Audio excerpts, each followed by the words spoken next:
Olá, a voz literária da periferia, poeta e cronista Sérgio Vaz trabalha todos os extremos da literatura, mas se destaca quando o assunto é animação cultural. Há anos, na periferia de São Paulo, vem realizando recitais em bares e edições de livros escritos pela própria comunidade.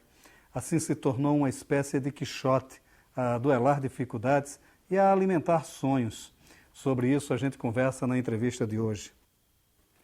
Na Dica de Leituras, um jogo de crenças na análise dos romances Domingos Sem Deus, de Luiz Rufato, e Perdição, de Luiz Vilela. Agora a gente conversa com Sérgio Vaz.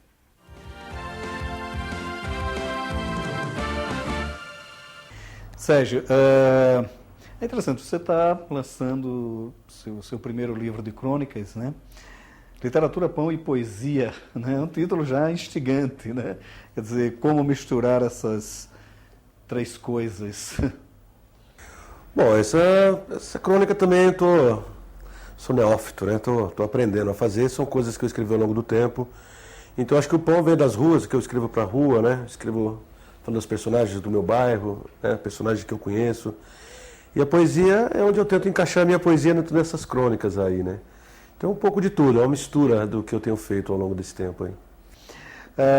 O interessante da sua retórica é que ela busca, né, toda a convivência, é mais do que a vivência da linguagem das ruas, da periferia de São Paulo, mas é um pouco dessa linguagem mesmo cotidiana que está circulando e tal, e você tenta dar a isso um certo caráter literário. Quer dizer, como é que você faz essa transposição também? Bom, eu acho que mesmo quando a gente escreve sobre a dor, sobre as coisas que acontecem aqui, a tristeza, acho que tem que ter um pouco de literatura, um pouco dessa dramaticidade que tem nas ruas, um pouco de poesia. Então eu tento dar, porque não adianta só fazer letra de protesto, né? Só uma poesia de protesto. Eu tento dar um pouco de poesia à minha literatura. Agora, há um aspecto maior ainda, porque não uma tentativa, mas uma demonstração de que essa poesia é uma coisa meio que cotidiana de vocês, né? Quer dizer, o cotidiano não é só aquela questão da violência que, de certa forma, você aborda, mas você aborda de uma maneira mais dizendo, olha, existe isso, mas isso é apenas um aspecto. Existem outros aspectos na periferia, né? Quer dizer, como é essa vida, esse reverso da periferia que vocês tentam resgatar? Bom, a gente passou a vida inteira ouvindo que a periferia é violenta, que a periferia é isso, é aquilo. E a gente fala sobre a violência, mas também fala da cultura da periferia. A gente fala do pipa, do trabalhador que vai cedo para o trabalho, que adora um Deus chamado trabalho. Fala dessa coisa do pipa, da criança, dessa cultura que existe na periferia que pouca gente conhece.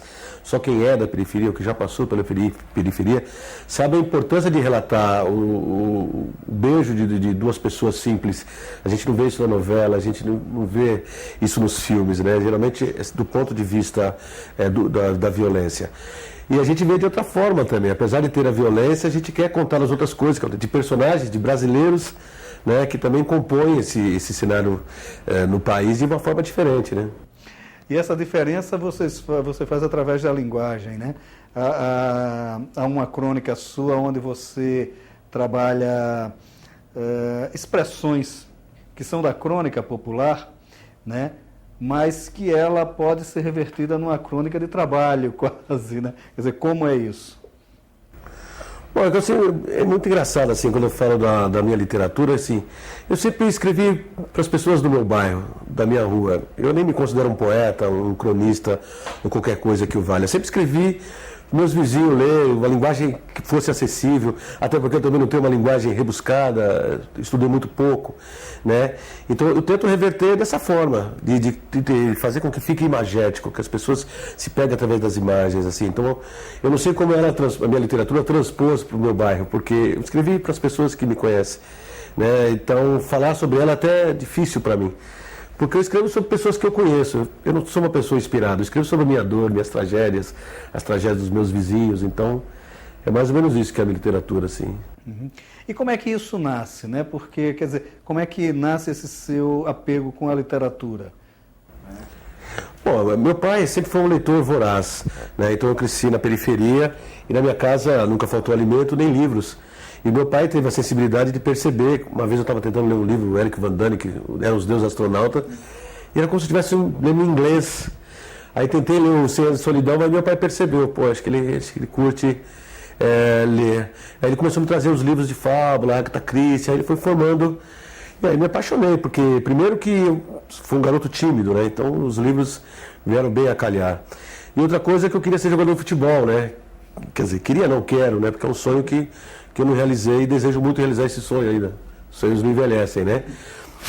Então foi isso, acho que foi o incentivo do meu pai, assim, que fez com que eu me tornasse um grande leitor.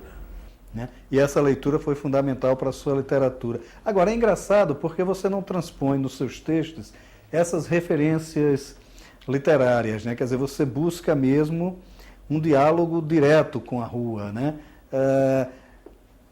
E a repercussão disso fora da periferia? Como é que tem sido? Como é que você tem visto isso? Porque, de certa forma, é surpreendente, né? Pois é, me surpreende porque eu faço muito trabalho nas escolas, recitando poesia e tal. E às vezes você encontra uma pessoa na feira, no campo de futebol, que eu jogo várzea, às vezes no domingo, e o cara fala assim, pô, li aquela poesia, não entendi. Né? E de repente você sai, vai na classe média, às vezes participar de algum debate, alguma palestra, aí o cara acha que aquilo ali é muito pobre. Então, eu tentei achar um estilo para mim, né? Independente se as pessoas vão gostar ou não, sempre pensei em ter a minha influência, contextualizar tudo que eu li, tudo que eu aprendi e criar um estilo, esse estilo direto, panfletário, descaradamente panfletário, né? Assim, ele tem um lado, assim, né? Ele fala da rua, fala do povo sofredor, fala dos meus sofrimentos, assim. Então me surpreende como atingiu outras pessoas, né? Eu também não sei explicar como é que a pessoa pode gostar daquilo que eu escrevo.